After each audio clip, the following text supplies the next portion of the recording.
সাম্প্রতিক সময়টা মোটেও ভালো যাচ্ছে না সাকিব আল হাসানের।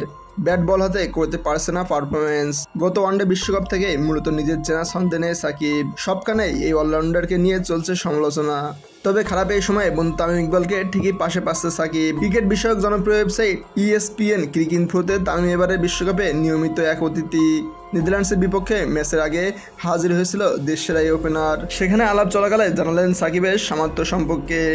দীর্ঘদিনের বন্ধু সাকিবকে পরামর্শ দিতে চান না তামিম, তবে পুরনো বন্ধুর প্রতি ঠিকই বিশ্বাস আছে তার। তামিমের মন্তব্য, সে অনেক বড় প্লেয়ার বাংলাদেশের, সে অনেক ভালো কিছু করছে, ব্যক্তিগত অনেক অর্জন আছে তার। গত এক বছরে সে হয়তো এত বেশি রান করেনি, তবে আমার পূর্ণ বিশ্বাস আছে সে এখান থেকে বেরিয়ে আসার পথ বের করে ব্যাট এবং বল হাতে দলের জন্য অবদান রাখবে। এদিকে গতকাল সংবাদ সম্মেলনে সাকিবকে নিয়ে অধিনায়ক নাজমুল হোসেন শান্ত বলেন, সাকিব ভাইয়ের পারফরমেন্স নিয়ে আমার দলের কেউই চিন্তিত না। আমরা এটা নিয়ে কথা বলতে চাই না। আমরা জানি তিনি বছরের পর বছর কত ভালো পারফরমেন্স করছেন। মানুষের থেকে তিনি নিজের যেটা আশা করছে সেটা গুরুত্বপূর্ণ। তিনি কঠোর পরিশ্রম করছে। আমি বলবো না তিনি কামব্যাক করবেন। তিনি ভালো অবস্থানে আছেন। আশা করব কালকে আরো ভালো পারফরমেন্স করতে পারবেন।